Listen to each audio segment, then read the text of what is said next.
Welcome to SEGA SATURN SHIRO, the only podcast which you cannot 1cc. I'm Patrick, and today I'm with my fantastic cohorts, Kay, Dave, Claire, and the beautiful and wonderful Chaz. And today we're going to be talking to you about shmups, particularly vertical shmup. And it's going to be exciting, but before we do that, let's see what everyone's been up to since we last met. Well, I guess you and I should at least talk about graduating and stuff. Yep. So. I gotcha. Alright, so why don't you go first, Claire? Okay. Hopefully I'm not putting you on the spot, but I hope I am.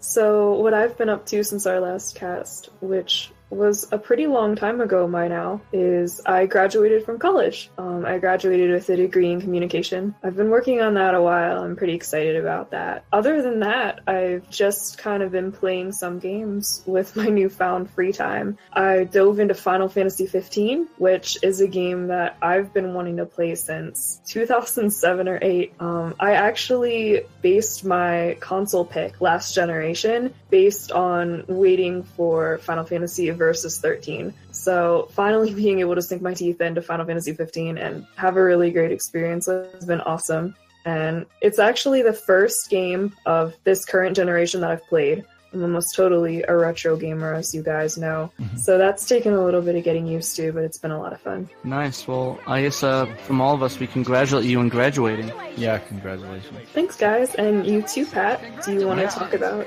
your updates next? Right into my update.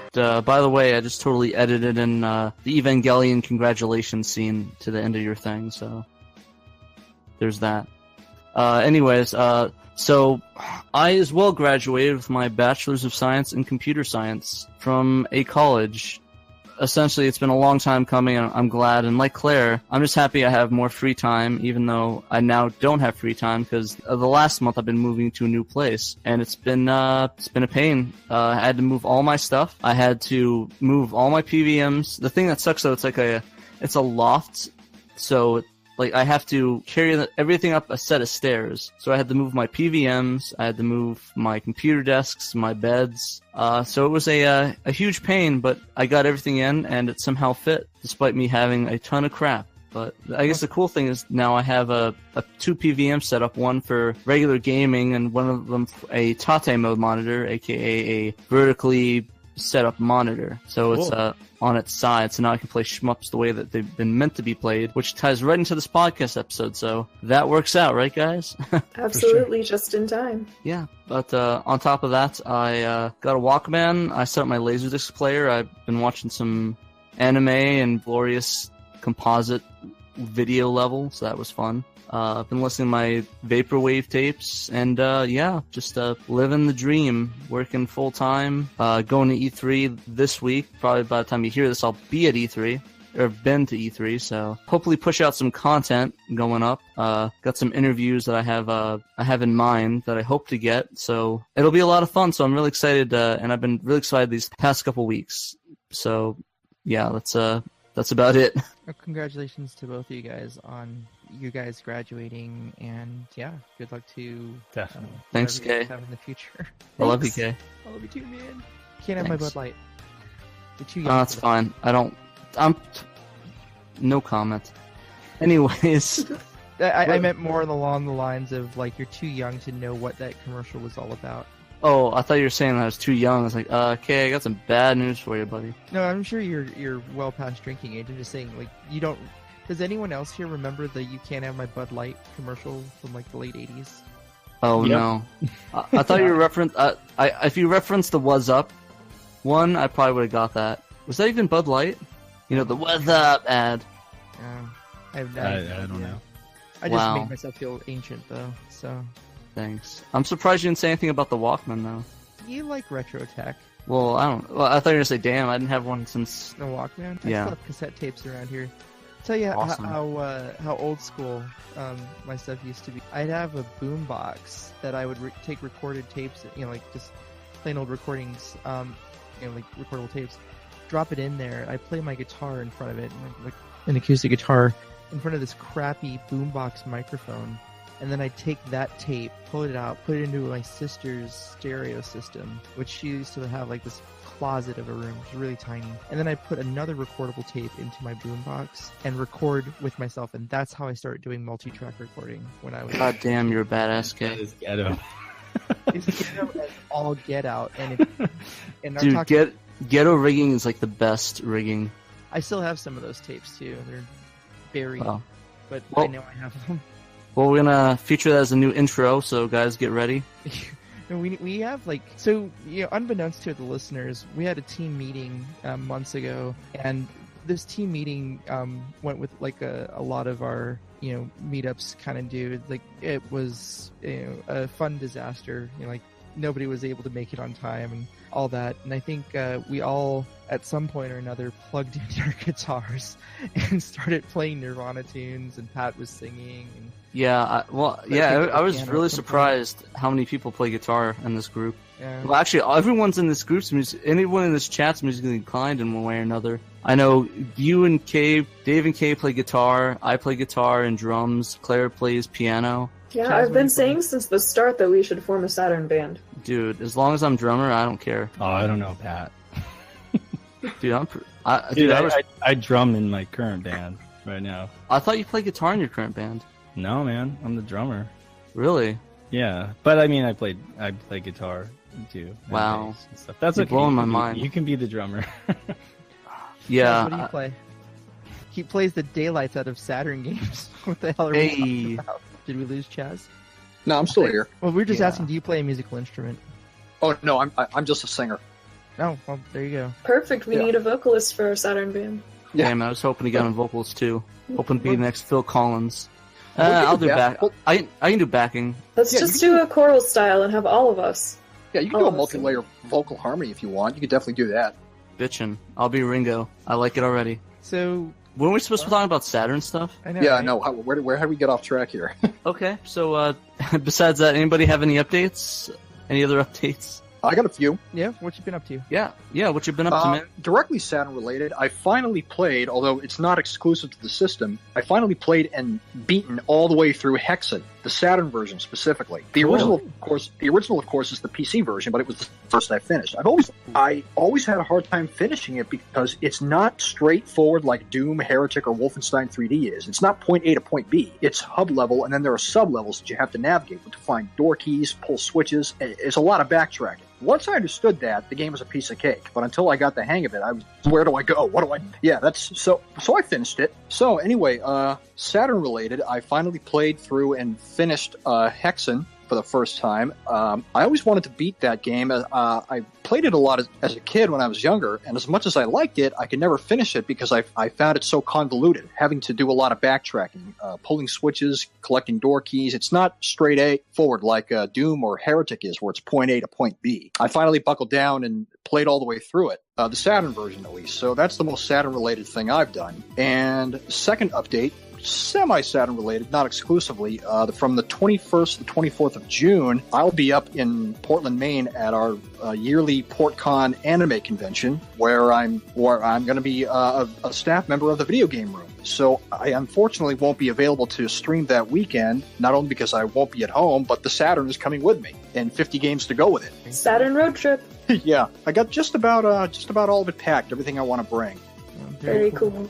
So yeah, the two members graduating and Dave preparing for a new baby kind of put us in a little bit of a hiatus, over the last month or so. But we're back and ready to kick some vertical butt. We're back in the dragon saddle again.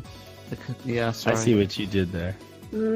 I'm pretty sure we used that pun already, but whatever. There's Right. never a wrong time for Panzer. All right, so anyone have any other personal updates they'd like to talk about before you move on? I just forgot to congratulate Claire and you, Pat. Wanted to get that in before we moved on. Oh, thank you very much. Thanks, Chaz. Yeah, both of you. Yeah, you're very welcome. Congrats. Yeah, I wanted to put out there real quick. I just uploaded a Knights video, just a little retrospective, and I did that because I know Morgan Patrick is going to be holding a Knights competition, like a little Knights challenge on the Junkyard in July, which is coming right up around the corner. So that I am looking forward to, and I wanted to get that retrospective out because I'll probably be taking part in that challenge, even though I'm going to suck terribly at it. But anyway. Whatever. Oh yeah, no. I am not any competition for Peter, or Morgan. I asked her. I was like, "Have you ever watched like Knights Charlie, like his videos on YouTube? Because that guy's, he pulls down like anywhere from 800,000 up to like 1 million scores." And she's like, "Oh yeah, I see his videos. I got him." so Wow. I know. Yeah. So I know. She's like, I know all his tricks. So I'm pretty sure that she's going to throw down. Yeah. No, she's incredibly confident. And I'm not even going to pretend like I'm going to be any kind of. But I'm going to have fun. I'll at least participate. So I think other folks should too. If you like that game, if you like Nights into Dreams, you should check out the Junkyard in July, because they're going to do like a thing. Continuing to do that Nanatsu Kaze no Shima Monogatari playthrough. I know that down the line we're probably going to talk adventure games, so I'm hoping to be finished with that by the time we do, so I'll have something to talk about. But yeah, that's it. I wanted to follow up on that. I think that, whether anyone's a good Knights player or not, they should definitely participate in this challenge. Go watch Dave's video. Take a shot at it. I'm not particularly great at Knights either, but from what I know, Morgan's challenge is going to have some rules in place that prevent people from inflating their scores using, the different tricks, whether it be setting Gil Wing to the boss for every stage, or, kind of spamming the ribbon acrobatics up against the top of the screen.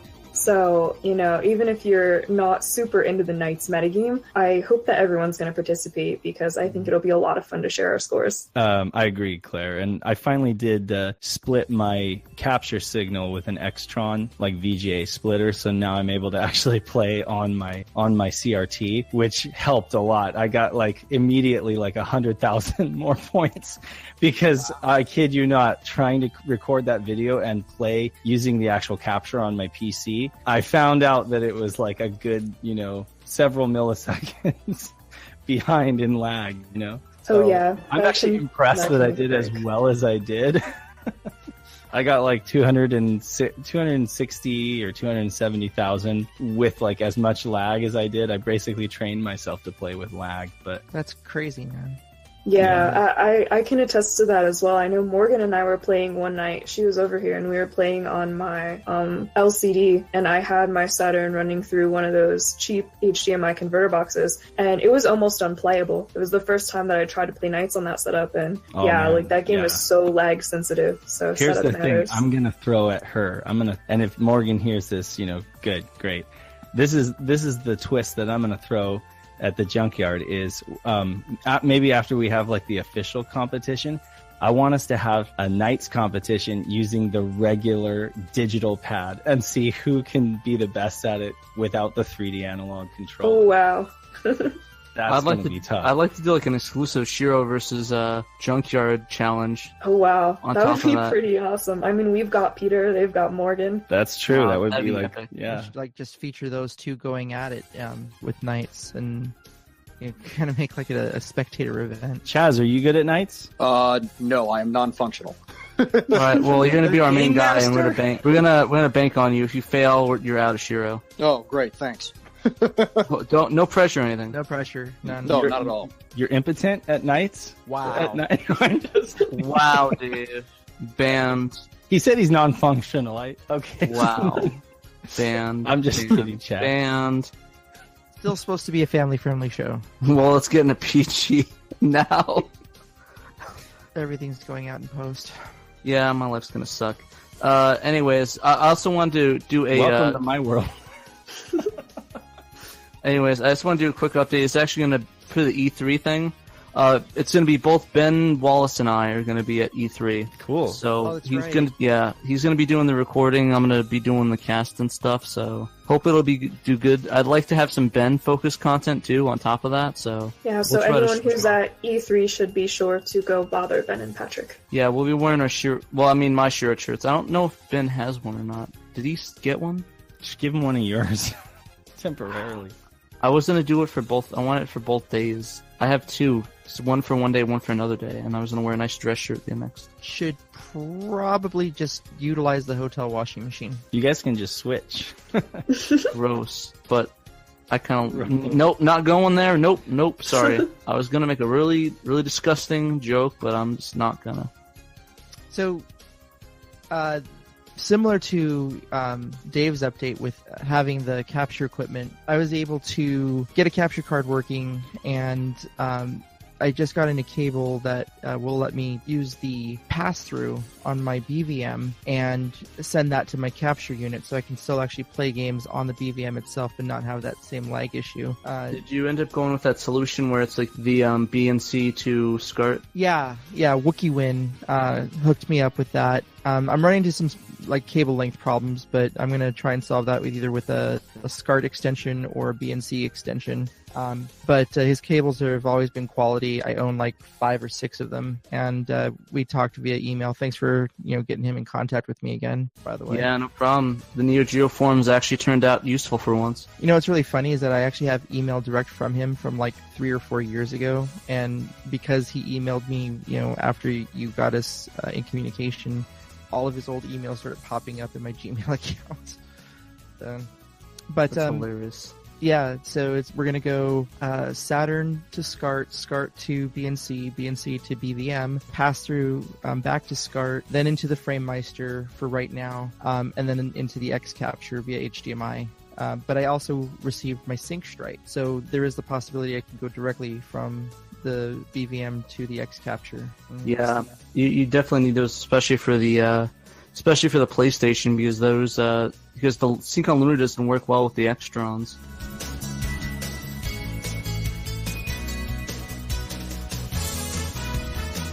Alright, so now that we've gotten our personal updates, we don't really have a lot of Saturn news per se, but we have one giant Saturn piece of news that I think is going to be important for everybody. I think I'll let Claire introduce it. Sure. So over the past 2 months or so, there's been all this buzz about Sakura Taisen.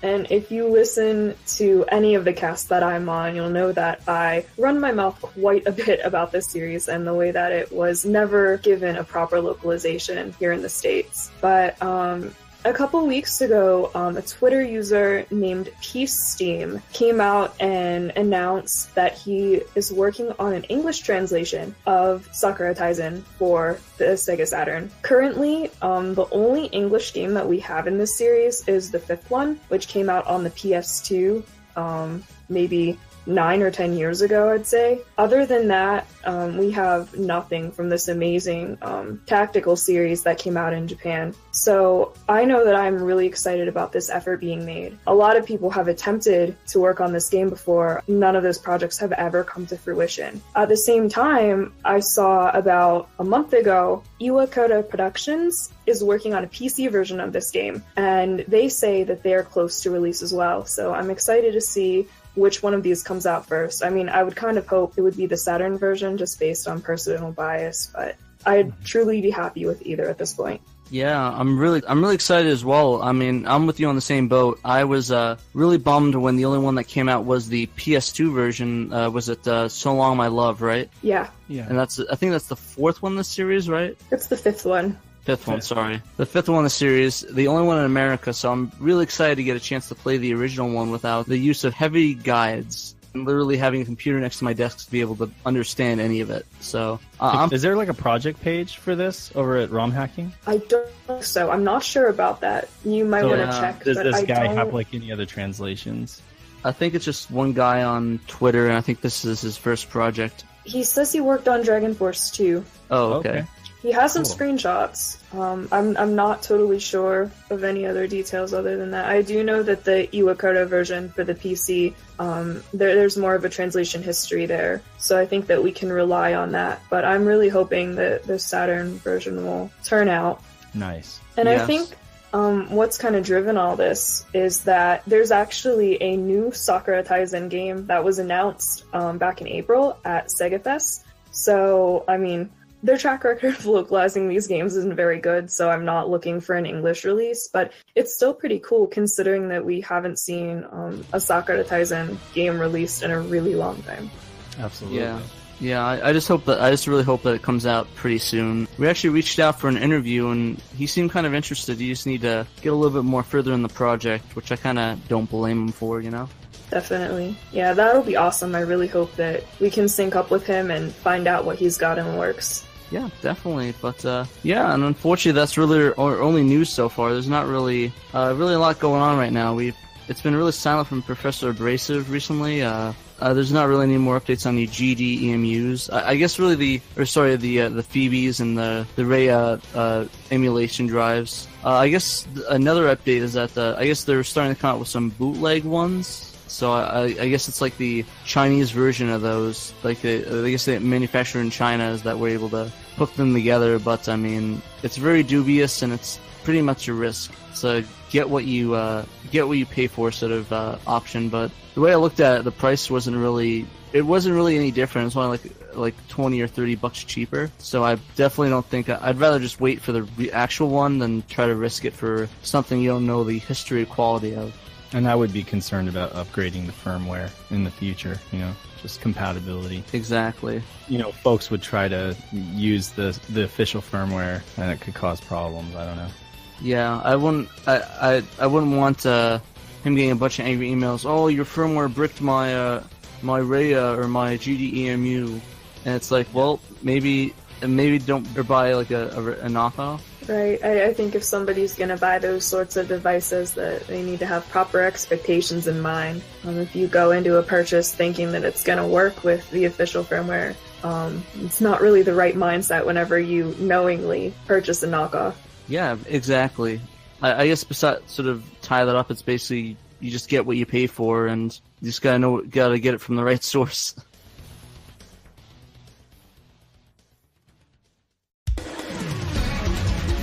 Alright, so now for our main topic, let's go into our vertical shmups. Today we went through vertical shooters? Yeah. Vertical shooters. Shooting games? I don't know, do you want to talk about the word shmup? Yeah. How some people test it? Yeah, so shmup or shoot 'em up is basically a type of game where it's just you're a top-down or side perspective, and there's enemies all over shooting bullets on you, and it's basically just shooting constant velocity of missiles at them or bullets. What do you guys feel? Do you guys feel the vertical shooter and shmup are two different things? Because I kind of associate them with one or another, where it's just another way of calling it another. Shmup is just slang, right? Yeah, that's what I took from it, but just the words jammed together. Yeah. Yeah. But anyways, today we're going to focus on the vertical shoot 'em up. So screen you're going and it's scrolling up instead of sideways. So we got quite a bit of games. So why don't we jump right into it and talk about our first game, which is part of the Time Bokan series. Yeah. So the first game that we wanted to cover was from the Time Bokan series, Bokan to Ipatsu Dorombo Kampeki Ban. This is a vertical shooter by Banpresto. And this was based on the TV anime show in Japan, the Time Bokan series, where you're basically, you've got this gal who's like the bad evil villainess, and she's got like these two dumb henchmen, and one of the guys, he builds like these crazy machines that you end up piloting through, like, I guess all the different levels are kind of like, there's like a dinosaur level and there's like an underwater level, polar level. So it's really cool. The animation is just amazing, but I believe that this is actually a port of the PlayStation version, because I think the PlayStation 1 was the original game and then they ported it over to the Saturn. So they must have done like a proper port, because it runs really well. So is this part of the, it's a Tatsunoko property, right? Tatsunoko is, they own all of the characters and like the IP. And then it was like Banpresto developed. That made it, right? Developed it. Yeah, I thought it was a really interesting game. I think one of my favorite things is that it's one of the games that have a Tate mode in it. Where I guess for those that don't know Tate mode, it's essentially where your monitor is flipped on its side, where it goes up a long way. It's a long ways monitor, so it uses the entire width of the screen rather than the height of it, and you can play it in that vertical, horizontal, and get more of that vertical space. Yeah, and that's actually the native arcade resolution, versus playing it in many cases, games that are supposed to be tate, but you're playing them in a horizontal kind of, with your just a regular 4x3 TV, you'd experience like a compression, right? It would you would either squish the pixels, or sometimes you'd just be missing like information on the top and the bottom, so you'd have less ability to see ahead, but most of the time they'll just squish the image, and so you don't really get a native resolution image. So it's awesome if you can do it. I mean, if you can flip your TV, or like Pat has like a tate setup, that's awesome. Yeah, you can also get a mount and do it on a LED monitor if you don't want to get a CRT and flip it on its side. Yeah, well, Kay was saying he has a flat screen that has a swivel that he can, right, Kay? I think it was Kay that said he could do that. Yeah, I picked up a mount on Amazon specifically because it can do like a portrait mode or tate mode. And with any TV that it can support. So I've got like a 50-inch plasma that I plan to use with that specifically. Were you able to play? Were you able to play it in the tate mode as well? I haven't gotten that screen up yet, and I've done tate mode on I think an Xbox 360 game. I've not been able to do it with anything else yet. Has anyone here ever played the PlayStation version? I have not. How does it compare? Have you played it before? No, that's why I was asking, because even in the I did a video. I uploaded a video a while back of this game, and I asked, and I didn't get any response. But I was wondering, if anybody knew if the PlayStation, because this version, it actually runs really well. There's hardly any slowdown. It's pretty silky smooth. The animation, there's many frames of animation. I was thoroughly impressed with quality of the game, and the fact that it is all like kind of hand-drawn animation. It didn't seem to bother me that I was not playing in tate mode. So I was most likely looking at like compressed graphics, but it looked really good. And so I was just thinking to myself, I was remembering back when we were talking about like Castlevania.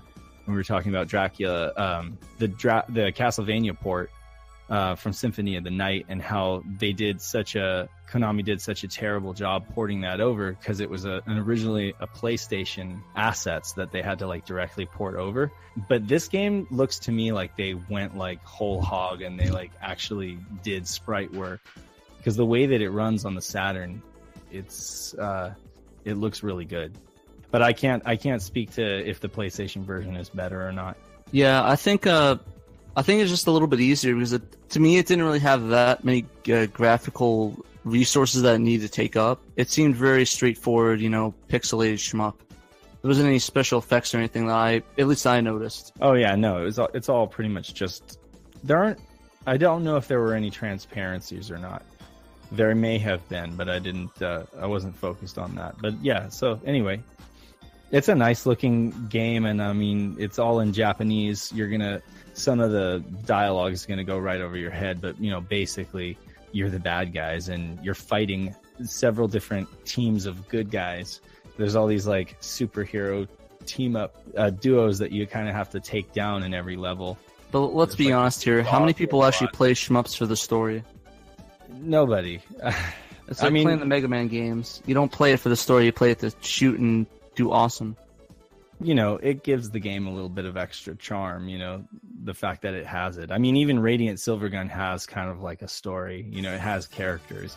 I always appreciate it when they do have it. I always feel like it's a little sterile when it's just, a plain old shooter. I like shooters with some guise of a story, Yeah, I definitely think it's a really good party game as well. I don't know if you guys noticed, but I thought it was really simple, and it really wasn't punishing play. It was kind of really laid back, which I like sometimes. Do you like the fact that it's like anime? Well, absolutely, yeah. I love it. Actually, the first experience I had was my friend came over with it at a party. He brought this and a few other games, and I fell in love with it instantly. I love the look of the box art. I love the gameplay. I love the whole concept and idea, and how fun and accessible it was. It was intense, and I definitely recommend it to anybody that really likes shmups to play it, because it's really unique as well. I like the whole tank aspect of it, how that even had like a little tank that could work as a vehicle shooting them up. And you don't really see land vehicles in that very often in those shooters. It's usually a spaceship or flying thingy mabobber. But if you get taken out, if you get hit too many times, you revert back to like just the henchman on a bike, and like the only thing you can do is hop. You don't have any kind of like super or anything, and you just have like a basic single shot, and that sucks. But I never hit that before. You never hit that because you're not that bad. But I hit it a couple times, and then it's cool because if you just get annihilated, basically the sprites like fly up into the screen, and they kind of like do this like scaling sprite rotation thing. So that's cool. There's a lot of like sprite scaling and rotation in this game, so I always thought that was really cool. I gotcha. What about you guys? Everyone else, what do you guys think? Did you get a chance to play this bad boy or have some history with it? I had the chance to play it. In fact, I think this is the first, other than in the list, that I've actually heard of it. Yeah, it's a really fun game. I would definitely recommend it if you're into shmups. It's a good little fun time. What name can I look up for that? Give me one of the words in the title. Just type Time Bokan SEGA Saturn and it'll come up. And that's How do for I spell everybody. that? TIMEBOKAN. Oh, okay. Yeah, so everyone who's listening, make sure you get that spelling. Ah, okay, got it. Yeah, I just punched it in and looked it up. Yeah, but what about you, Claire? I did not play this one. I think you would like this one. Honestly. Yeah, it was really funny. Yeah, I looked it up. I really like the concept of playing as the villains, because pretty much in every video game, you're always the good guys. So I like the idea of being on the opposite side of things for once. Yeah, I mean, it's got a very like Hanna-Barbera kind of, and I guess that makes sense because Tatsunoko is like a Japanese cartoon company from the same era, so it does have that kind of like old retro cartoon thing, kind of like what's the one where they're all racing? There's like all these different speed. No, it's not Speed Racer. It's one where there's like all these different wacky races. I think. Wacky Race. Oh, I love that show. Yeah, bro. and you know how there's Races. there's always like the villains that try to like do the whole like Wile E. Coyote kind of thing. They try to like foil everybody else. Yeah, but then they end up like kind of screwing themselves over. It's got that same kind of charm in this game where the villains are always kind of like ruining it for themselves. But you described the animation style. That would explain the ridiculous looking pigs on the back of the jewel case. Oh yeah. Yeah. This game's just got a bunch of like over the top weird stuff. I mean, so there's like this dog robot, this huge dog robot that you have to fight, and what else? There's like these little raccoons. I think they're raccoons. Yeah. And you can just kill them all. You can kill all these little raccoons, but they're like in the audience and they're cheering. Yeah. It's the weirdest tournament arc I've ever encountered. But so if you like shooters, but you're looking for something different, this game you can't get much different than Time Bokan, on the Saturn. Yeah, I would definitely give it a shot. Is this an expensive game to pick up? People are asking around $100 for it. Oh, okay. Yeah. Wow. It's well, up shooters there, on the but Saturn. That's an asking price though. I don't know. Let me see since I'm in front of my computer also. What's a sold listing? Yeah, I see it go from 80 to 120. My friend sold one, I think, for 120 a little while ago. I was kind of annoyed that he sold it, but I mean, that's not that lowest for a shooter on the Saturn. That's kind of what I would expect nowadays. Yeah, in fact, I usually expect more than that. I mean, the lowest sold number I have is 70, and the highest I've currently found is 91, as of me scrolling with my mouse. And take note, these are just recent prices. Like the prices are guaranteed to either go up or down in the next whatever years. So yeah, the highest one I found so far is 103. That was in May 20th, and that had the spine card and the reg card with it. Cool. So yeah, it's like $100 game now. Worth it? Definitely worth a burn. Definitely worth checking out. You know what? I would go it. as far as say as it's worth a buy. It just has so much potential as a party game and a single player game. Mm-hmm. I think it would be worth the money if you're willing to spend the money, of course. It is a spectacle for sure. So I can see taking it to a party and just having people be like, "What?" I mean, it's a fun game to watch. Definitely. All right, so let's move on to our next game, which is the beautiful and fun Gunbird. Of course, this is a really interesting game by Psycho. And essentially, you can select from, I guess, like 6 characters. And what's really interesting about it is that it's sort of randomly selected, so there's no really same path twice. So I guess it selects from a couple different paths for the first couple levels, and then it will continue on the same path. So you're more than likely not going to get the same game twice, which I think is really interesting and ballsy for a shmup, especially for one that probably would be one made as a speedrun type game or a score attack game. Yeah. I want to go into the crazy localization story for this, but I want to get your guys' view on it first. What did you guys think of Gunbird? I love it. Oh, I liked it for what it was. I felt because it was from Psycho, of course. It felt very reminiscent of Strikers 1945. They even used the same numeric font for your score. So I got a lot of Strikers feels from Gunbird, but I still found it fun for what it was. Psycho games all feel very similar. Like they have a definite like character to them. So I think even the screen format was identical. Yeah. So I was curious. Did you guys feel that it was a shoot 'em up or just a regular shoot 'em up? Because I know the one character Malon, she's like a typical shoot 'em up witch on a broom. But besides that, I think it's really just another shmup. It's not. Yeah. I kind of thought, oh, witch on a broom, so it's like Cotton, right? But Cotton is much more cute 'em up than this. Just strikes you as kind of like a typical Psycho shooter.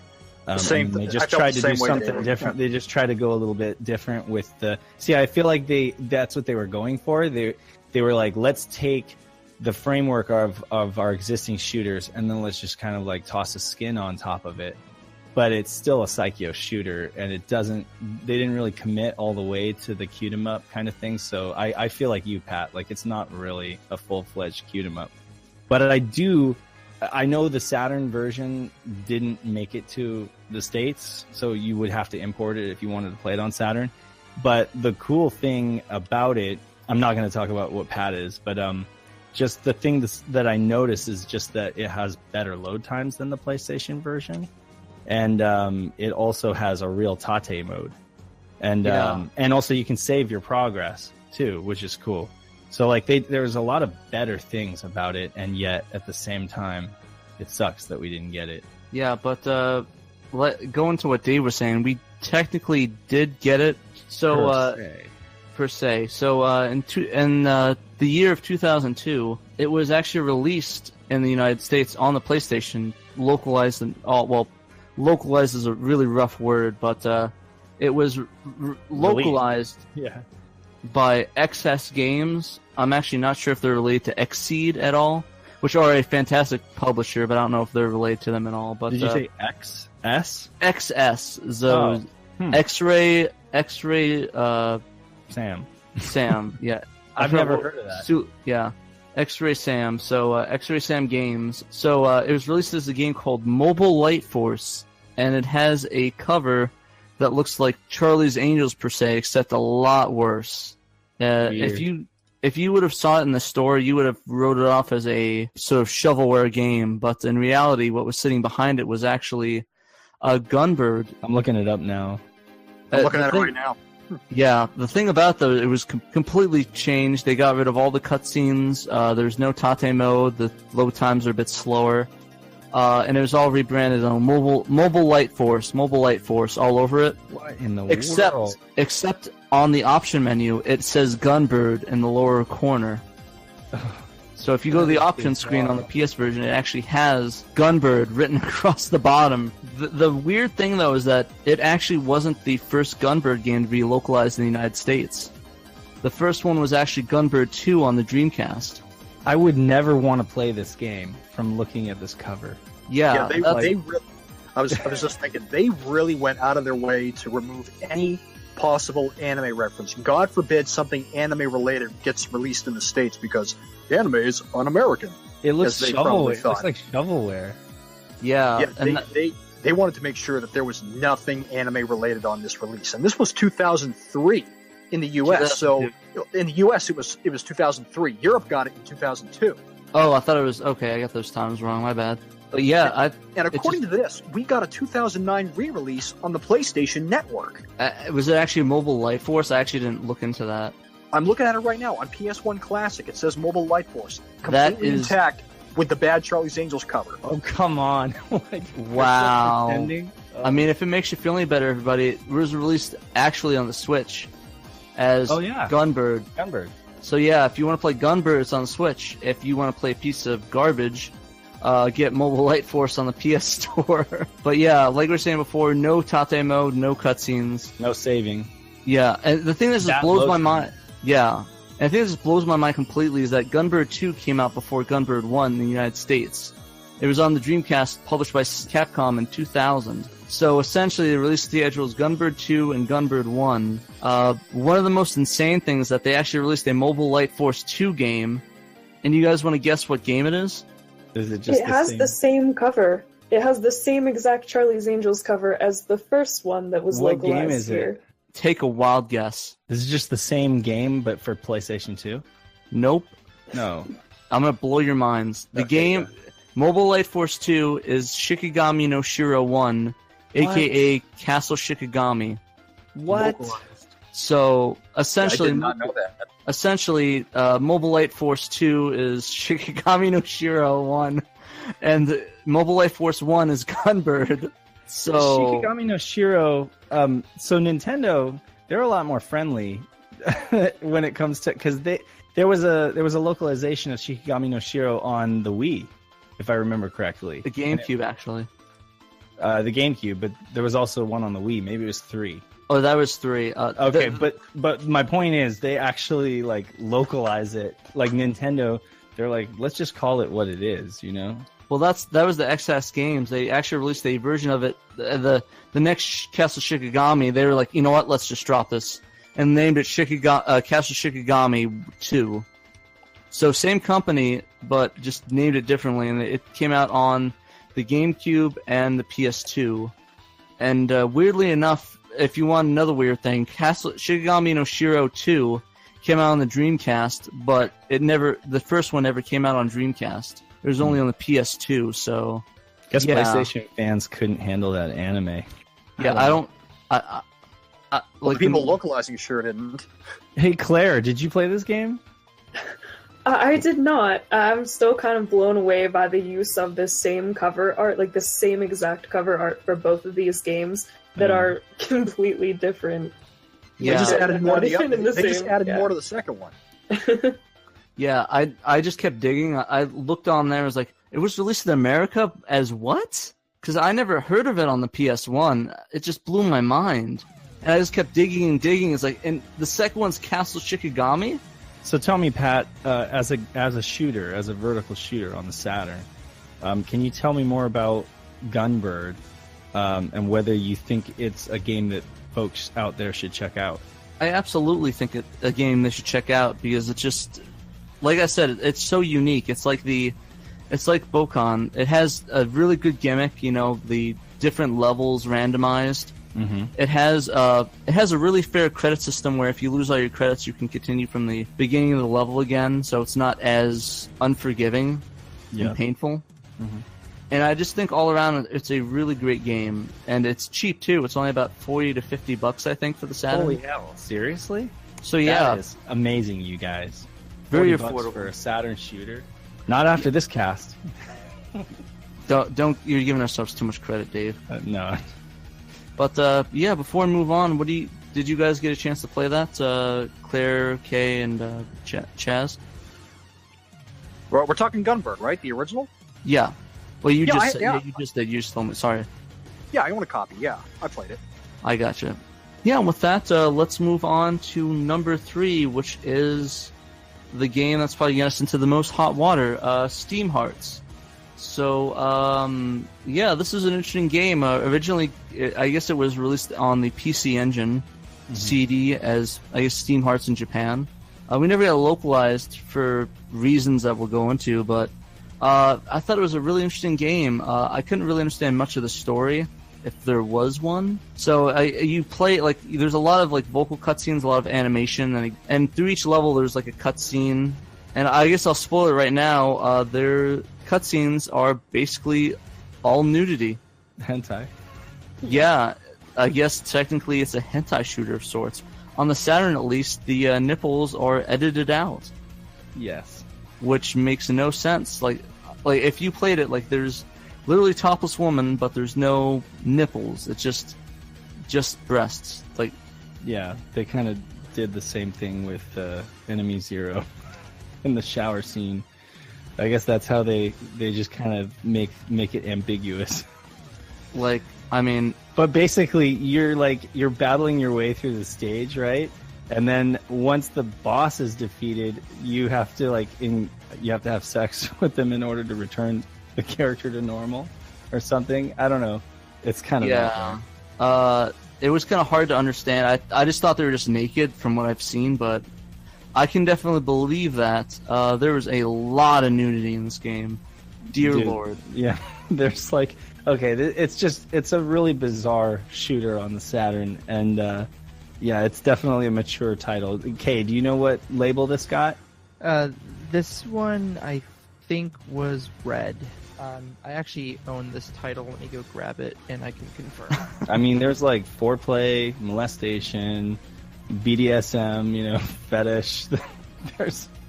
There's some crazy stuff in this game. And I mean, the shooting element of it is actually pretty good.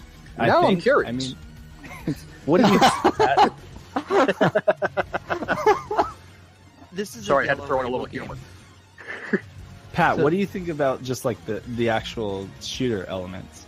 It was a lot of fun. I liked it a lot, and it had a really unique gimmick, especially with the forever lightsaber, I guess. Yes. That you get. That was really interesting. I like that. It reminded me a lot of the Radiant Silver Gun, except for a permanent stasis. But I thought it was really fun. I definitely would. I guess it's kind of hard to recommend. If you live with your parents, I would probably wait until they leave to play it. Yeah. It's kind of really hard. I think, Claire, did you want to sum it all up with your point that you made on there? On the outline? Yeah. On the outline, sometimes, when we're filling this in before the cast, we kind of mess around with each other and joke about stuff. And my talking point for this game was that y'all are all pervs. It's about an accurate statement on that one, but yeah. What'd you think from what you've heard and seen, Claire? At least, especially as an anime fan. It's interesting, that's for sure. I can't say that it's a genre that I really get. Maybe it's because, I'm female, but oh no, yeah. It made me very uncomfortable watching those cutscenes. Yeah. It's interesting for sure. For fans of the genre and fans of shooters, I mean, there you go. But as someone who's not super into either, I'm kind of like, what is this and why does it exist? Because Japan. That's a good question. Why does it exist? Because Japan, Dave. Because Japan. Let's be straight here. It's Japan. But I have to say, before we move on, I do like the fact that you get those jet boosts, to kind of like avoid debris and stuff. So you don't really need speed pickups. That was one of the things that I liked about it, because I'm always like waiting for a speed pickup, and I like the fact that they just. I guess that's kind of like cheating or training wheels, but it's nice that you got that. Yeah, definitely. I guess my last point before we move on is that if you really want to fully experience this game, I think the better version is going to be the PC engine. I guess for both for the fact of playing it one-handed and just the Claire graphics in general. Claire was right, Pat. So what's interesting is the most uncensored version is the PC 98 version, not even the PC Engine version. Really? The PC Engine version is also censored? The PC 98. Oh, okay, yeah. Yeah, the obscure PC Japanese computers. Yeah. There is a side note to this, is that this was one of the first ones that were, when I started getting seriously back into Saturn collecting, like, I don't know, 8-10 years ago, something like that, some time ago. this is one of those games that was on my list specifically because it was one of the more mainstream of the ichi titles, or hentai-ish titles on the Saturn. Mm-hmm. And I actually have like a sub collection of, just a whole bunch of dating sims or mahjong or what have you, games that are all red or yellow labeled, specifically for that purpose because they were red or yellow labeled. It was interesting. Mm-hmm. But one of our local shoot 'em up experts, Jesse, goes online as Sid. I showed him this game, and this is one of those games where, you're not going to know much about it unless you've picked it up, played it because you've heard something else about it, or in the case of the Saturn, it's kind of have like an infamous aspect. Quite frankly, it's not like the Saturn has a high resolution nudity for any of their games. Like almost all of them are censored to some degree, versus like the PC Engine or PC 98, etc. But he was a shooter fan and one of the best players of shooters that I've ever met, and he had not seen the game itself. And I took it to one of our club meetings many years ago and popped it in, and the same kind of commentary about it. It's like, despite the fact that its plot line and cutscenes are completely perverted, the primary aspect of the gameplay is actually really solid. I'm surprised you would pop that in public somewhere. It's a party game. We had like a group of us Portlanders who would get together, like once a month and set up a bunch of systems and play games, and that was one I happened to bring by. And now when I got it, I want to say I paid like maybe 50 or 60 for it some time ago, and now the price is well over 100. Sometimes oh no, it's going for like 200. I'm saying 230. Yeah, that doesn't surprise me at all, knowing a lot of the audience for the Saturn. So, just gonna straight up say it. That really doesn't surprise me in the slightest. Well, the what is interesting is, like, if you aren't going to get it on the Saturn or the Japanese PC, there is a Windows and Mac OS, like old school Mac OS version that was put out. It's called Steam Hearts Perfect Collection. So you might be able to find it there too. But if you have to have an original, or to hear things that weren't in any of the other versions. I think Claire should play Cho Aniki, and then she'll think this isn't that bad. Should I even ask? Well, no, that's not a vertical shmup, so we have to talk about it later. I can't wait. That's a horizontal. It's a gay shmup. Oh, it's that pretty one. bad. It's pretty bad. But then, we'll be the ones that are really uncomfortable. Speak for yourself, Dave. What is next? He's like, I don't even be a part of this anymore. I'm not going to speak to that. Okay. So next on the chopping block, we have unfortunately Sokyu Gurentai, or Terror Diver, or I'm not going to try to say the Otokyu, or I don't know. This is a Rising game. I love Rising shooters, and I love this game. You guys played this one? I have. I own it. I don't own the Saturn version, unfortunately. It's one of those that is on my list and has been for a while. But this is. You got the PlayStation version? No, this is one of the ones that I ended up doing a repro of, because there are 2 releases for the Saturn, and there's a really interesting technical glitch about what's going on and why a second release was necessary. I guess I should explain a little bit about that rather than just leaving it hanging. This was on the STV, and on the STV hardware, the cartridge, I believe, is the same cartridge for either one, and the hardware would determine whether you got Terra Diver or Sokyu Gurentai. When they ported this over to the Saturn, they actually left some of the aspects of that code intact. So, those who would import games and play them with an action replay or some other form of region lockout, way of defeating region protection, found out something interesting. If you pop that into an American Saturn that is not region switched, the the system will display Terra Diver. Some of the intro and some of the dialogue will be in English, as far as it's written, and the game will corrupt horribly. You'll get lots of graphical errors, and it becomes unplayable very quickly. Wait, and they released this? Yes, because no one expected anyone from the US to import the game and find a way around the region lockout. Oh, this is only if they import it. If you import it onto, so you buy it from Japan, through mail order, you receive it in your hands, you put it onto an American system, and it is not modified in any way, right? And you play with an action replay, or you have some other way, like a cartridge-based way of defeating the region protection. It will display Terra Diver if you get the first release. And what had happened was that they just straight ported the code over. They didn't do anything else to it, except cut out the most of the English content. So it's not like it's playable long term.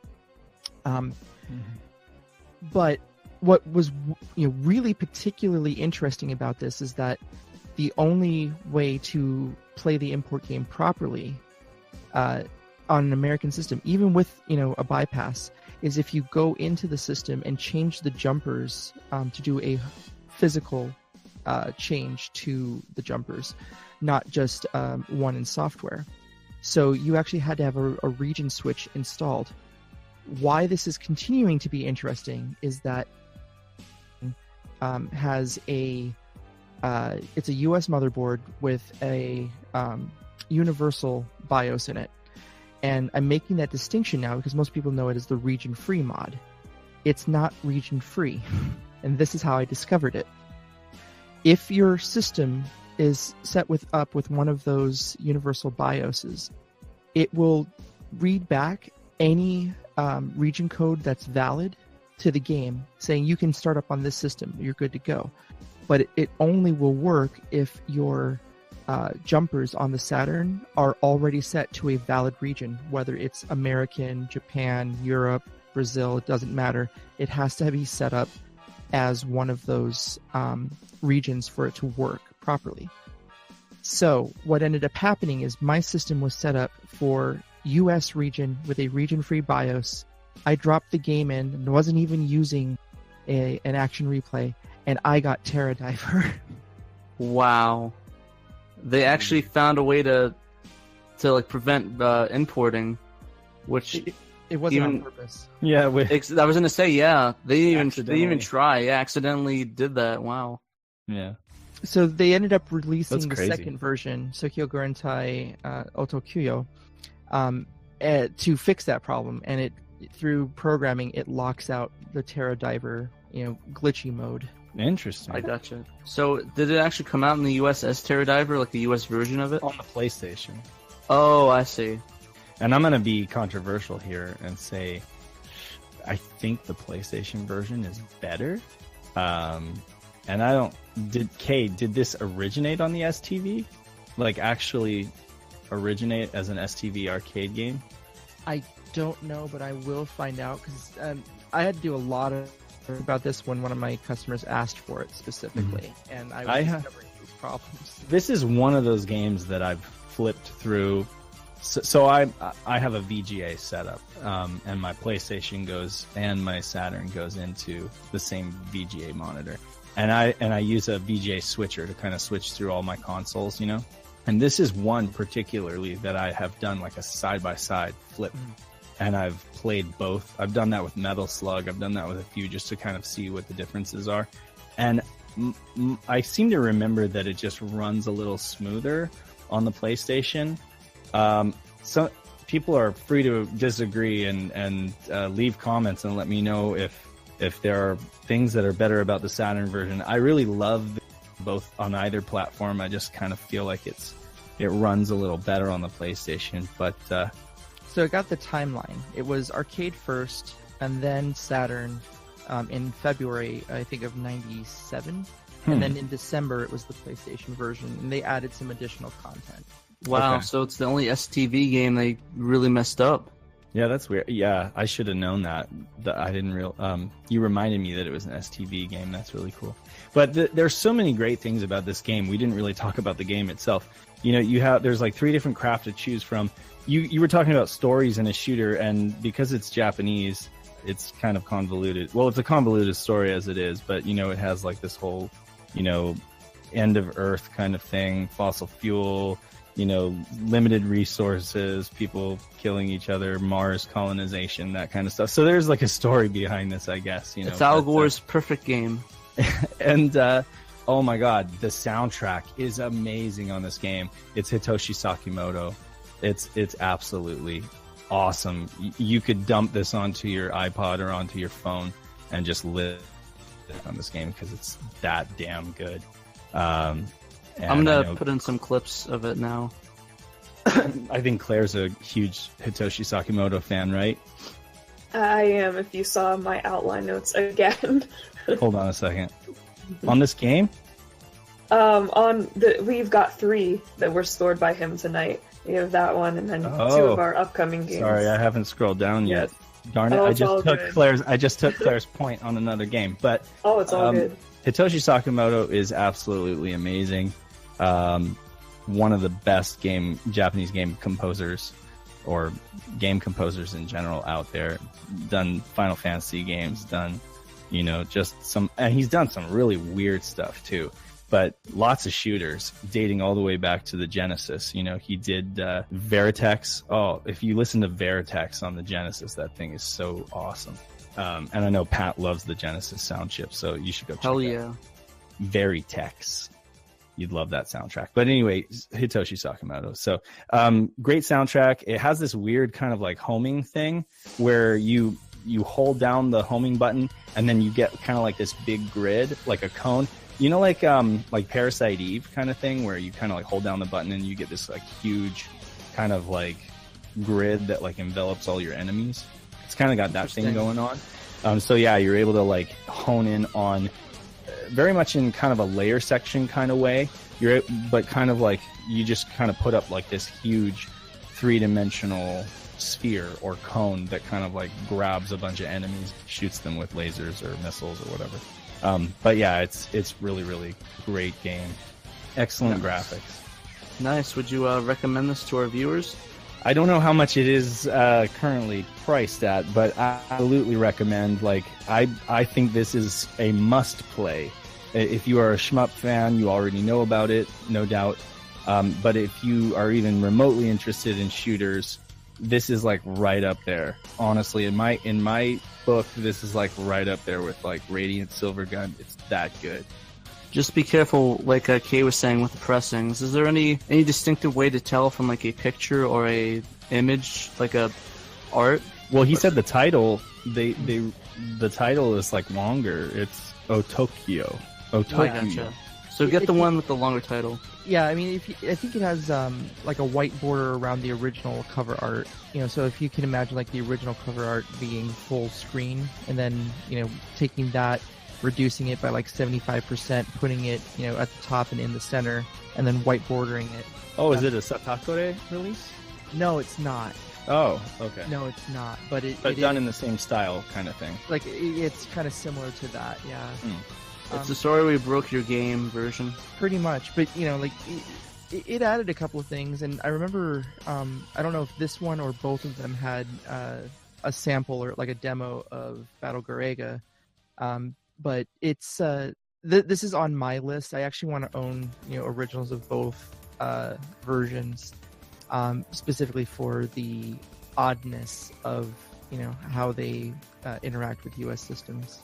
I gotcha. So, do you guys have any closing points on this game? The only closing point that I would really say is that I just think that it kind of is underappreciated. There's a lot of really great shooters on the Saturn. What can I say? And a lot of them are higher profile. I mean, maybe it's a little bit, people are a little more aware of it now than they used to be, but I just feel like it's one that's kind of underappreciated, and it's just got such a great soundtrack. There's just so much going for it. I really think that it's a great game. Everybody should try it. Sweet. All right, so let's move on to our next game. Can you please say the title of that, Dave? Because I cannot pronounce that and don't want to even try. Shipu Maho Daisakusen Kingdom Grand Prix. Claire, can you help me out? Yeah, that was absolutely how I would have said it as well. Okay, Shipu Maho. There's a little dash over the O, so it has kind of like a Maho. It's like, oh yeah. Daisakusen. Yeah. Kingdom Grand Prix. This one was really interesting, and I think we were sort of talking about adding it into the racing cast as an unconventional shooter, but I think we ended up passing on it because we thought it was more shmup-like, right? Right, yeah, with Kingdom Grand Prix, you kind of have two things going on at the same time. You're not only, evading enemy bullets and trying to keep yourself alive and take them down, but you're also racing against a bunch of other opponents who are doing the same thing in what is essentially like a drag race. What I kind of gathered, I mean, of course I couldn't read the story because it's all in Japanese, but what I gathered from doing a little bit of research online is that the story behind this is that all these different people from this medieval kingdom are in the middle of this war, and of course they're solving their problems by racing, because why not? So the game gives you a chance to pick from all these traditional like RPG classes, and all of these different characters have different abilities. Primary focus is coming in first in this race. So although you're spending a lot of time taking out enemies, you've got to make sure that you're keeping up with the rest of the pack at the same time. And that's where I wanted to come in and say, dear Lord, did I suck at this game, and I could not get the concept down. Right, me too. I tried my hardest. I didn't know how to increase my place. I just ended up picking I picked one character, I kept getting seventh. I picked another character, and I kept getting like second. So I don't know what I was doing differently or wrong, but I did the same exact thing, and I got 2 different places. Well, it is another Rising developed game, and they are a little bit more punishing. The same goes for Sokyuga Rentai. It's not exactly easy. Like, they don't just hand you a victory on a platter, You really have to work at these games. Oh, I'm fine with that. I just need to know how it works, because I tried collecting the items. They didn't work. I tried killing enemies more. It didn't work. Did you ever figure it out? No, I didn't. I didn't either. There's a lot going on because, there are power-ups as well in this one. I kept falling behind. Like, it kept telling me to hurry up. I was always, like, last, just messing around back there, like, having no idea what I was doing. Yeah. And you guys didn't look at any guides or anything like that? One of my big things with shmups is that I think it should be easy to play, but difficult to master. Mm-hmm. And this was just difficult to get going, and I think it's going to be even more tough to get to even master. I think the Saturn version includes like a shooting only mode, where the racing aspect is removed, so you're left to play at your own pace. Yeah, it does. But it kind of kills the concept of the game, though. That's true. By the way, that title, Shipu Maho Daisakusen, it means Hurricane Magic Armageddon. So make of that what you will. That makes sense, right? Hurricane Magic Armageddon. All buzzwords. I don't know, like. I tried my best to like this game, but I just didn't like it. I tried, but I love the concept. I just couldn't figure it out. It was a hard learning curve, and it makes it really hard to recommend to anybody, especially since I think it goes for like $100. I think. Wow. I don't think it was that much when I picked mine up. I guess you could say that about any Saturn game these days, couldn't you? So it's got 12 stages in a branching path configuration, 2 stages for each level. Just kind of looking at the overview here. Yeah, and if I understood it correctly, when it was asking me after I would complete a stage, it would give you a choice of which stage to choose next. So, yeah, there's only one choice for the first level, and then there are 3 choices for. So yeah, it does give you choices. I don't know. Is there a lot of Japanese in there? Like, is it pretty much all Japanese? I mean, you can get through without Japanese, but it's really tough. But when it's asking you to do something, is it really like language? Well, no, barrier? they have like hurry up, speed up in English, so it's not it's not that Japanese heavy. Mm-hmm. It's just the game itself is just so hard to play. There's a lot going on, definitely, and I feel like maybe if the actual shooting part had been simplified a little bit more, then you could have placed more attention on like the racing element, or vice versa. But there's just a lot happening at once, so I don't really think that it's too friendly for someone to just pick up, especially if you're not super into the shooting genre. But it's got that soundtrack though. It does. It It's a nice absolutely soundtrack. does. Yeah. Go rip it and put it on your iPod. Yeah, I immediately fired it up, and the first thing I noticed was the soundtrack. I was like, "Oh, is this Hitoshi Sakimoto?" And I looked it up, and sure enough, it's got all those like trademark arpeggios, that he yes. does, and Right. just very intricate compositions. But yeah, He's like the REM of game soundtracks. A lot of arpeggios. yeah, I guess. I know that's. Alex like, yeah, not at all, Patrick. Please Did shut up. anyone try holding down the A button? Yes. When you did you notice you stopped shooting? Yes. So Like- supposedly that's how you get your speed boost. I Are was you so kidding confused me? by that though, because I thought, I was looking at the controls and I thought that it was that was your rapid fire. I thought holding it down was rapid fire, and then it didn't fire at all, and I was like, why? Yeah, no, it's you're basically making yourself vulnerable for a little while so that you can get your speed boost. Wow. Well, I And feel like also, an idiot. if you fly closer to the top of the screen, that's supposed to boost you as well, but when I did that, I kept getting hit by stuff. Yeah, because you can't see what's coming. Yeah.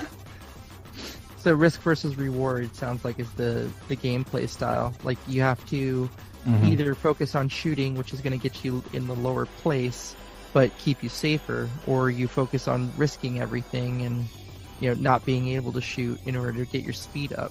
And your score is determined on both of those. I mean, the shooting elements and the place that you come in nets you a higher score as well. I'm reading that this was a sequel to an earlier game, soccer something or another. Yeah, it Yeah. was. I believe. What was it on? Was it on Soccer. Was it on the Super Nintendo? I have it listed as arcade, the X68000, and the FM Towns. Oh, Ooh, that's what it was. Sorcerer Striker, Sorcerer Striker. Magic Armageddon. So this is Hurricane Magic Armageddon, and the first game was Magic Armageddon, and that was like a medieval themed. But am I right in thinking that the racing element was not in the first one? Wasn't that an addition for the second? Correct. Yeah, the Kingdom Grand Prix. I don't know what I'm seeing here.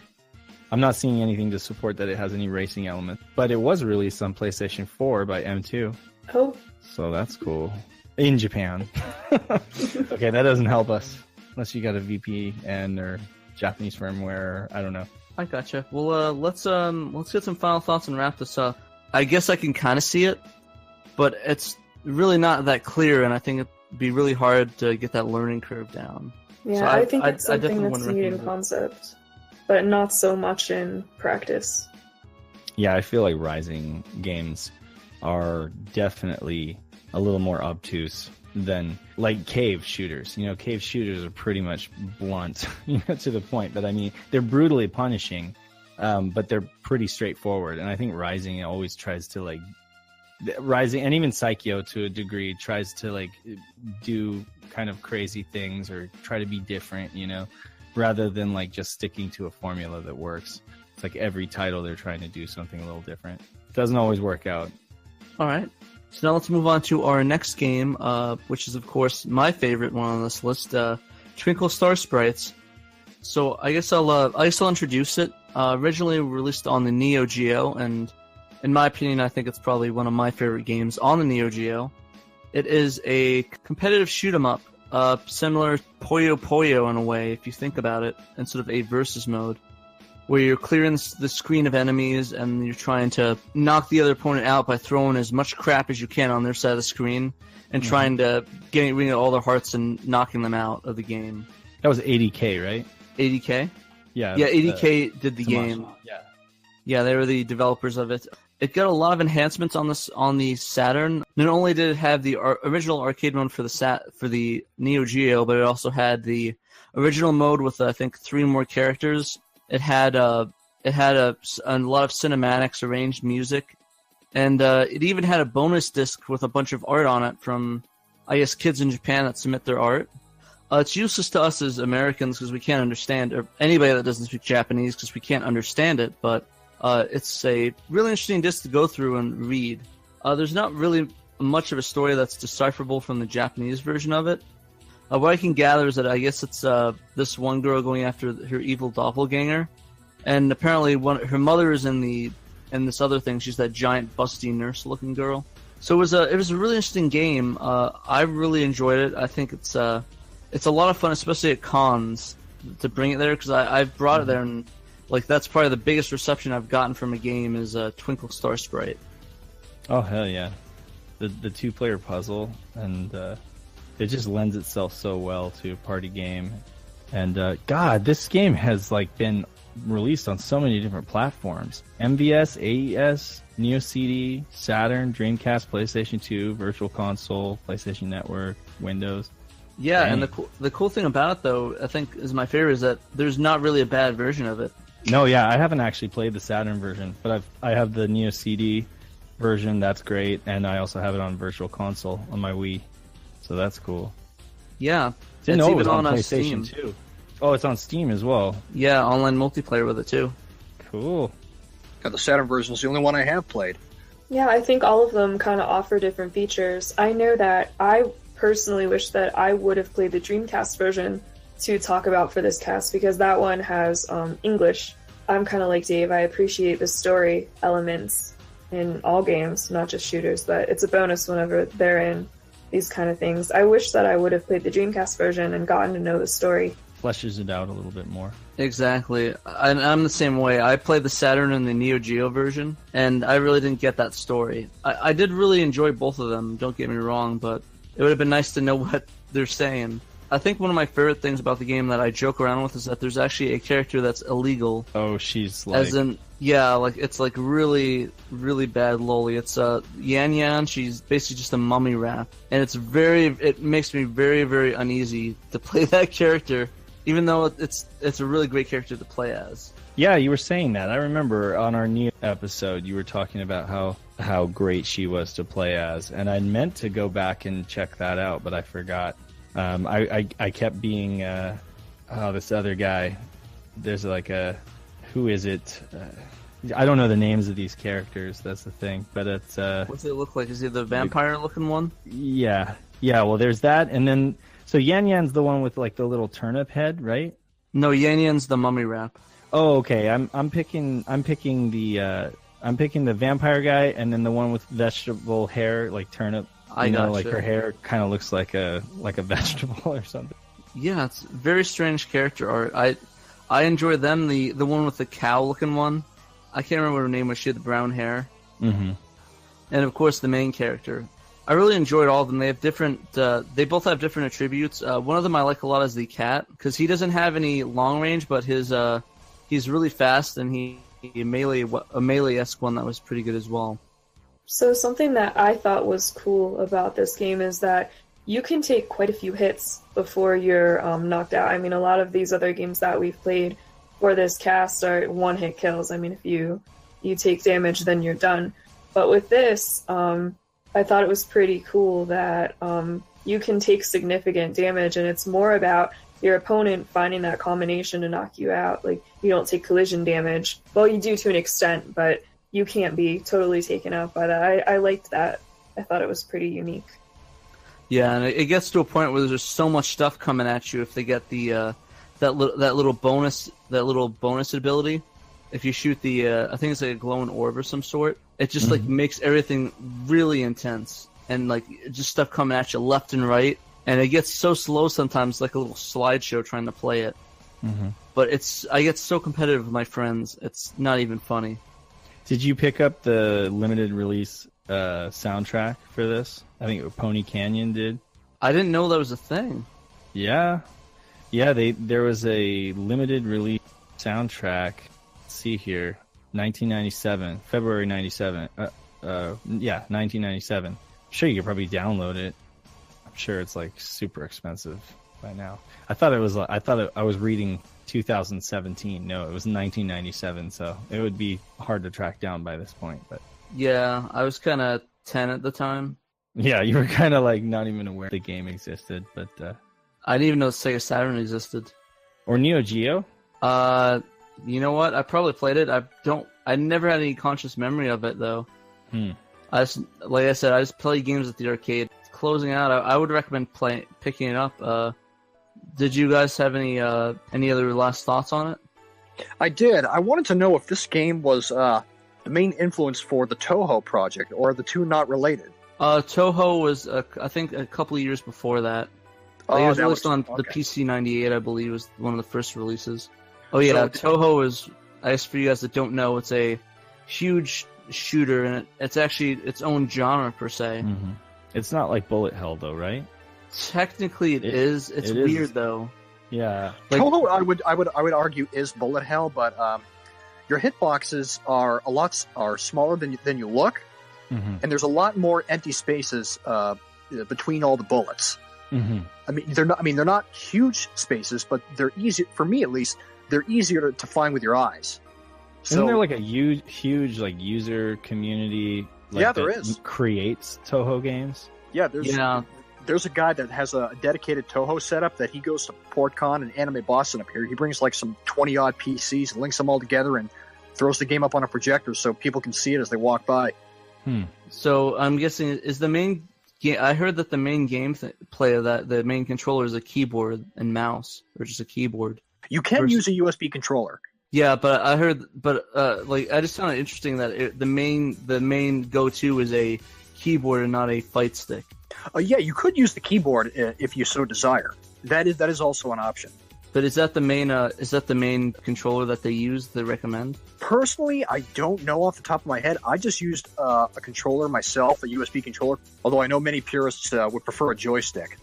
For me, the D-pad is what works best for me. I don't know what the main fans say, whether to use a keyboard or a joystick or a USB pad. I gotcha. All right, so let's move on to our next game, which I think is probably the most famous shmup in this list, which is Radiant Silvergun, or as Thomas called it, Radiant Silvergun. This is our most famous game, developed by Treasure, and it's kind of befitting because this game is a treasure in my eyes.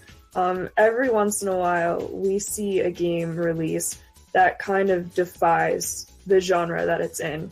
And for me, Radiant Silvergun is one of them. And what I mean by that is it's such a work of art that it appeals to people who maybe aren't super fans of the actual gameplay, but just the presentation is so out of this world that, all kinds of people can appreciate it, not just like the hardcore masters of the genre.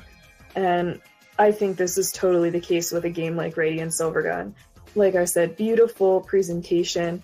We have cutscenes. It's a story-driven game. Cutscenes by Gonzo, which is the studio that worked on Lunar. So you have scenes in between gameplay segments. Really cool use of 3D and 2D, kind of a juxtaposition between the two of them. You're scrolling across these 3D backdrops. Absolutely incredible use of the STV and Saturn hardware. My personal favorite part of this game is the score by Hitoshi Sakimoto and Masaharu Iwata. It sounds like something straight out of Ivalice for any Final Fantasy fans that might be listening to this. Oh yeah. It's totally in the same style as Final Fantasy Tactics and Vagrant Story on the PS1, kind of with those and Final Fantasy 12. Yeah, but I'm thinking even more along the lines of the PS1 with the instrumentation that was used back in that era. Sure. So, yeah. I'd say that this is a must-play for people, even if you're not a fan of shooters. If you're a fan of the Saturn and what it can do, or you're a fan of good music, I think it's a definite pickup. But I'll let you guys get more into the actual mechanics of the game if you want to talk about that. Yeah, so essentially, it's one of the most interesting shooters, as it has so many different weapons and combinations of those weapons. I mean, you have just a regular straight two dual weapon shooter. You have a sword of sorts that can collect attacks and charge up and hit people with it. You have these. You have the backwards and forwards regular attack. You got homing attacks. There's so many different attacks. I think there's about 6 in total, right? and it's And you get them all up front. Yeah, all up front. There's no upgrades. It's you get and you just go. And you have to learn how to use them to your advantage in the right situation. Exactly, and it does have a bit of a learning curve, and to try to figure out what one to use at that situation. Being real, you probably could use one weapon and beat it if you really wanted to. That would be tough. I don't know. I'm sure maybe somebody's done it, but man, that's the frantic thing about this game is just how you have to switch back and forth between the weapons constantly, and you have to know when, but when there's so many weapons and, different buttons to activate them, being able to remember, which button corresponds to what weapon and not, flip over to the wrong weapon, because then that can totally ruin it for you. And that's what happens to me.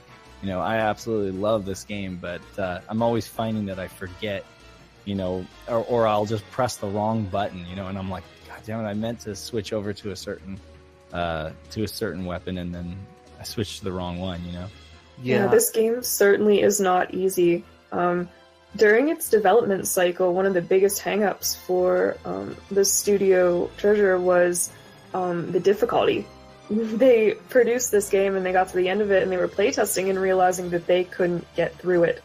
So they had to make some adjustments there to make it playable, but I still think that the learning curve is huge. Like, I, for one, am not at all good at Radiant Silvergun. Mm-hmm. Yeah, and that's sort of something I want to get into, that I know I'm going to get a lot of hate for, but I really didn't like Radiant Silvergun as much as it's hyped up to be.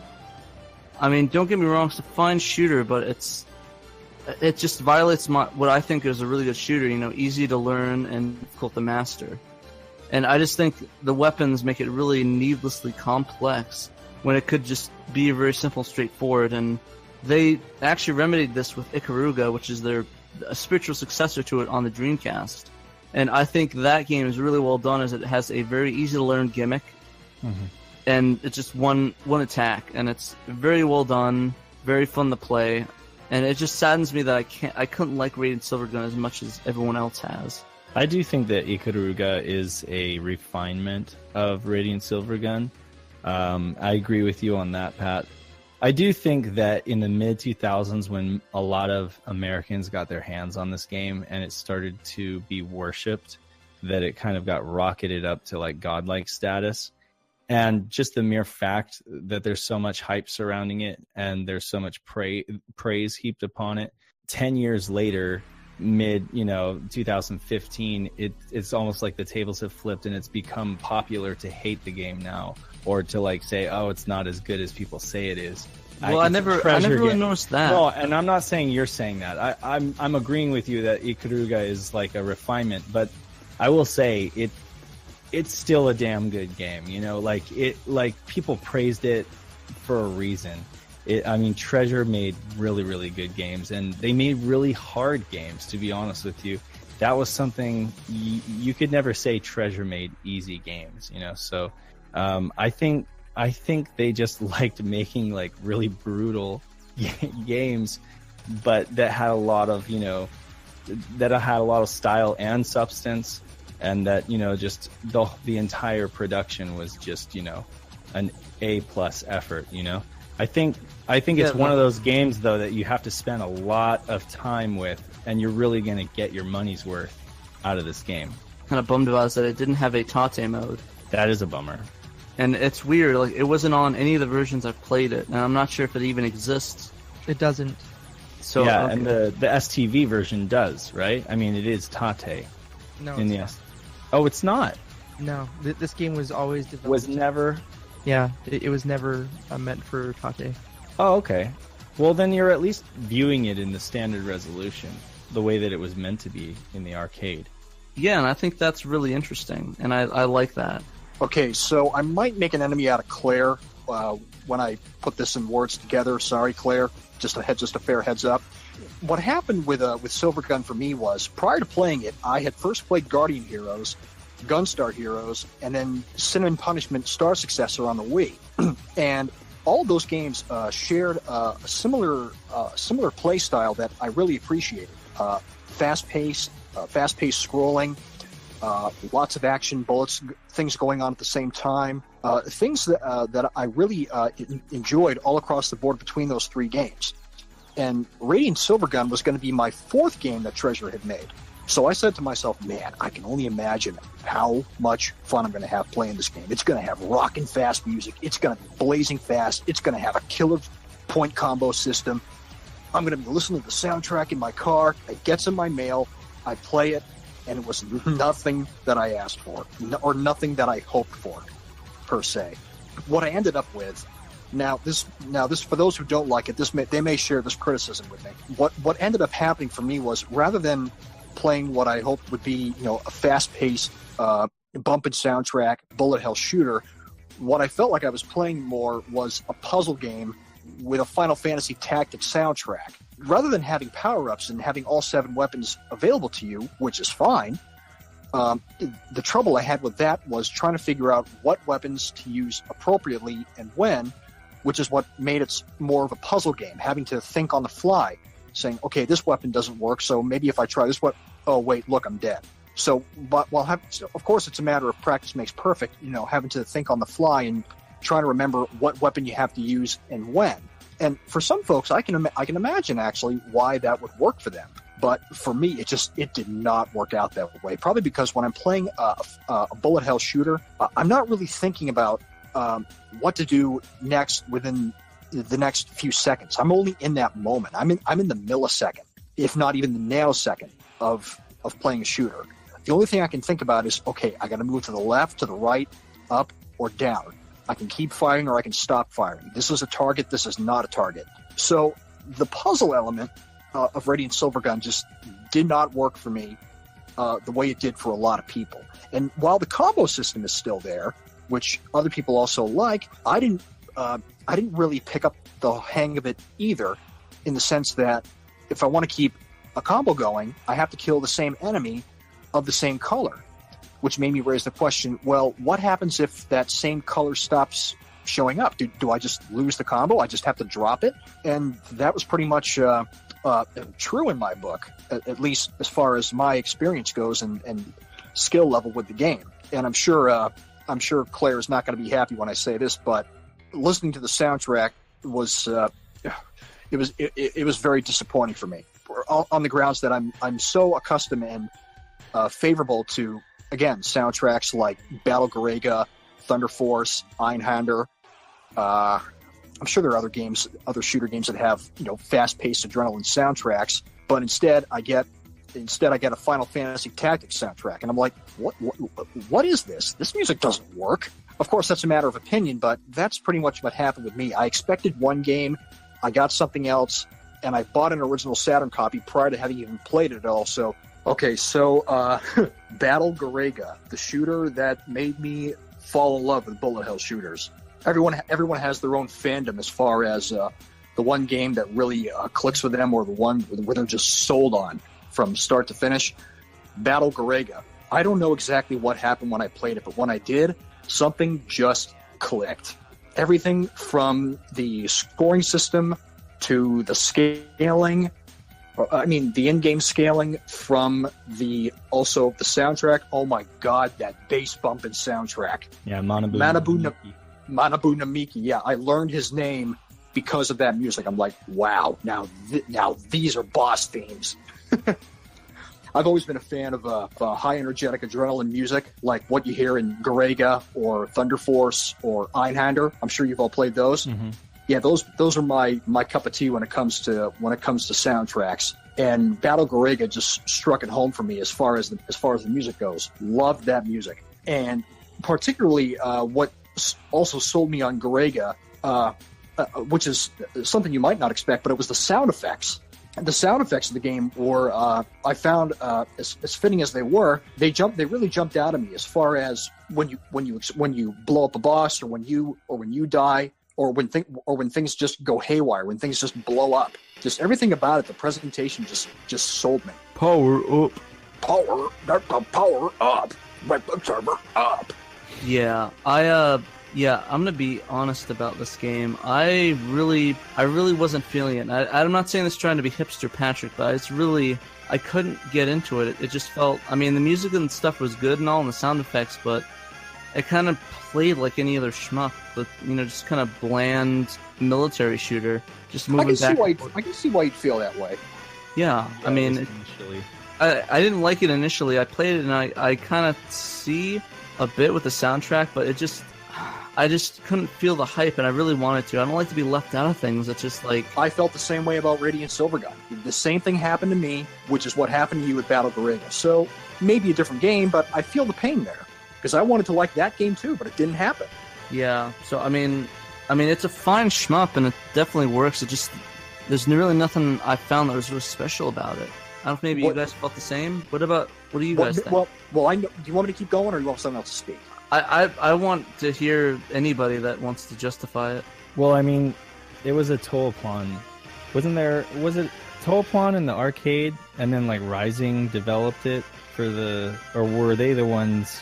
I think it's a Rising game. Is it Rising? As far as I know, as far as I know, it's only Rising. But Electronic Arts, EA, published it when it was released in Japan on the Saturn. Oh, I'm sorry. The arcade cabinet was like Toaplan cabinet. Yeah, but anyway, so it was a Rising game. Like I said, they kind of like to do things a little different with each release, and I don't know. I can definitely understand when you're looking at this compared to, say, like Radiant Silvergun, the color palette, the ship designs and everything. You might just chalk this up to being like another, military shooter. But it's got kind of like a sliding scale. It's got kind of like a adjustable difficulty based on your player actions, right, Chaz? Absolutely, yep. It's a love-or-hate system with shooter fans. I mean, as far as a manic shooter goes, it's doing a lot of... I feel like it kind of set the bar for manic shooters. I feel like a lot of people revere this game just for how solidly designed that it is. I don't know. I feel like obviously Radiant Silvergun gets a lot more love in general.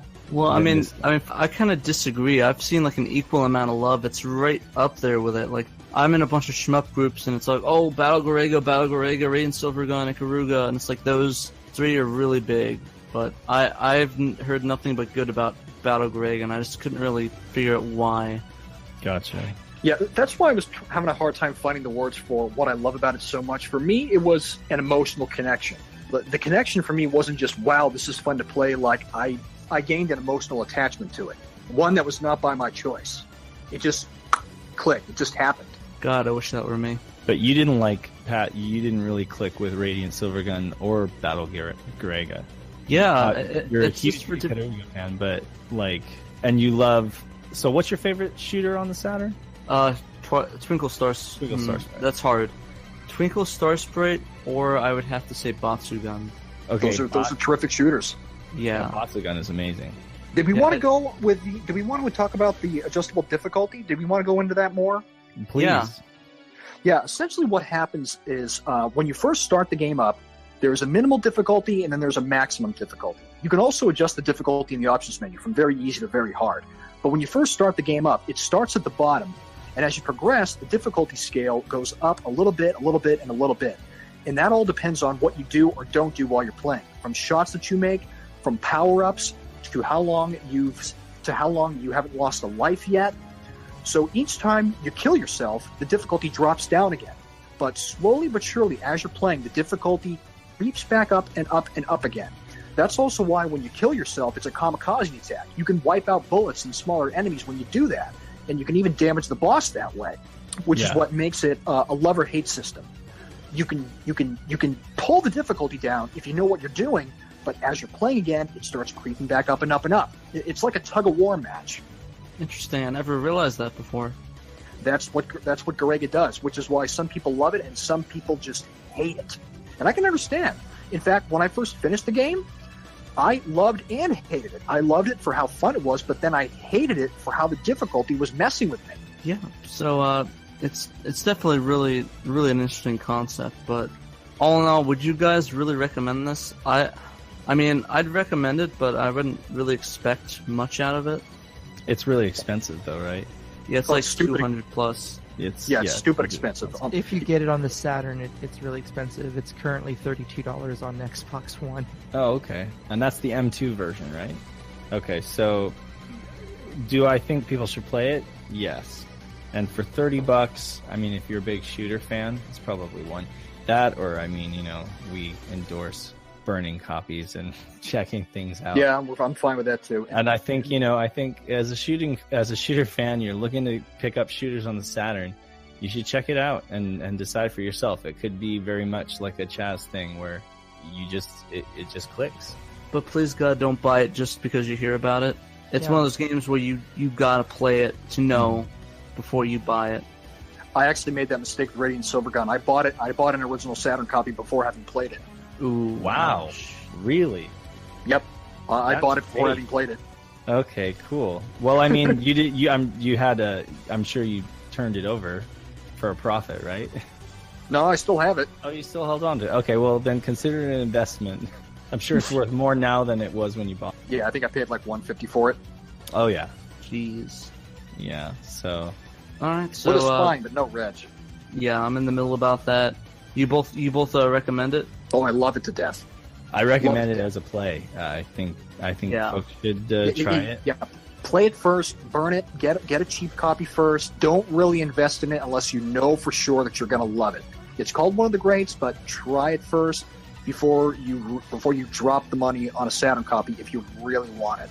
And again, I mean, it's no Dodonpachi, it's no standard, like, I mean, I love cave shooters, don't get me wrong, but they're almost considered kind of like the de facto standard for like what a shooter should be. So it's like Rising is always kind of doing weird stuff, that's just their thing. It's like the thinking man's shooter. It is, so that some people hate that, so it really is just something you kind of have to check it out. It does have a bomb system. If things get too hectic and you can't lose a life yet, there is a bomb system.